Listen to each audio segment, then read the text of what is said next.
ನಮಸ್ತೆ ಫ್ರೆಂಡ್ಸ್, ನಂದಿ ಬ್ಲಾಗ್ಸ್ಗೆ ಸ್ವಾಗತ ಸುಸ್ವಾಗತ. ಧನುರ್ಮಾಸದಲ್ಲಿ ಓಂ ಶಕ್ತಿ ಮಾಲೆ ಅನ್ನೋದು ಹೆಣ್ಮಕ್ಳು ಹೆಂಗಸರು ಎಲ್ಲ ಧರಿಸ್ತಾರೆ. ಅಷ್ಟೇ ಅಲ್ಲ, ಗಂಡ್ಮಕ್ಳು ಗಂಡಸರು ಸಹ ಧರಿಸ್ತಾರೆ. ಅದರದ್ದು ಪೂಜೆ ವಿಧಾನ, ಯಾವ ರೀತಿ ಮಾಲೆ ಧರಿಸ್ತಾರೆ, ಯಾವೆಲ್ಲ ವಿಧಾನಗಳನ್ನ ಮನೆಯಲ್ಲಿ ದೇವಸ್ಥಾನಗಳಲ್ಲಿ ಆಚರಿಸ್ತಾರೆ ಅನ್ನೋದನ್ನು ನಾನು ಈ ವಿಡಿಯೋದಲ್ಲಿ ನಿಮಗೆಲ್ರಿಗೂ ತಿಳಿಸ್ಕೊಡ್ತಾ ಇದ್ದೀನಿ.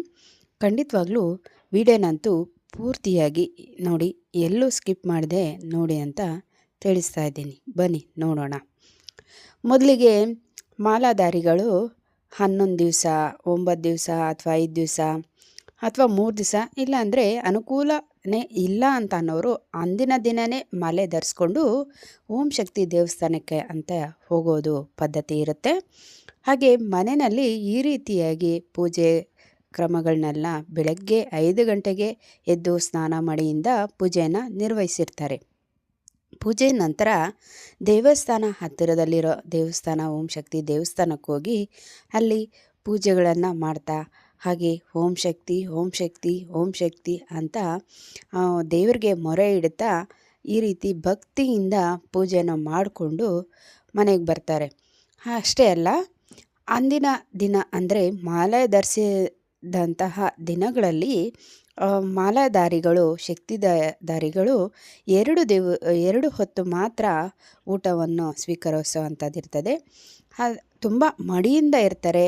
ನಾನ್ ವೆಜ್ಗಳನ್ನು ತಿನ್ನೋದಾಗಲಿ ಅಥವಾ ಮೈಲಿಗೆ ಮಾಡೋದಾಗಲಿ ಏನೂ ಸಹ ಇರಲ್ಲ. ನೋಡಿ, ಈ ರೀತಿಯಾಗಿ ಕೆಂಪು ವಸ್ತ್ರಗಳನ್ನು ಧರಿಸಿ ಮಾಲಾಧಾರಿಗಳು ಈ ರೀತಿ ಮಾಲೆ ಅನ್ನೋದು ಧರಿಸ್ಕೊತಾರೆ. ನೋಡಿ, ದೇವಸ್ಥಾನದಲ್ಲಿ ಮಾಲೆ ಅನ್ನೋದು ಅಮೌಂಟನ್ನು ಕೊಟ್ಟು ಧರಿಸ್ಕೊಂಡ ನಂತರ ಬೆಳಗ್ಗೆ ಸಂಜೆ ದೇವಸ್ಥಾನಕ್ಕೆ ಬಂದು ಅಲ್ಲಿ ಪಾದಪೂಜೆ ಸಹ ನಡೆಯುತ್ತೆ. ಯಾವ ರೀತಿ ಪಾದಪೂಜೆ ನಡೆಯುತ್ತೆ ಅಂತ ಈಗ ನೋಡಿ.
ನೋಡಿದ್ರಲ್ಲ, ಓಂ ಶಕ್ತಿ ಮಾಲೆಯನ್ನು ಧರಿಸೋದೇ ಅಲ್ದಿರ ಓಂ ಶಕ್ತಿ ಓಂ ಶಕ್ತಿ ಓಂ ಶಕ್ತಿ ಅಂತ ದೇವರಿಗೆ ಮೊರೆ ಇಡ್ತಾ ಯಾವ ರೀತಿ ಪೂಜೆ ಮಾಡ್ತಾರೆ ಅಂತ.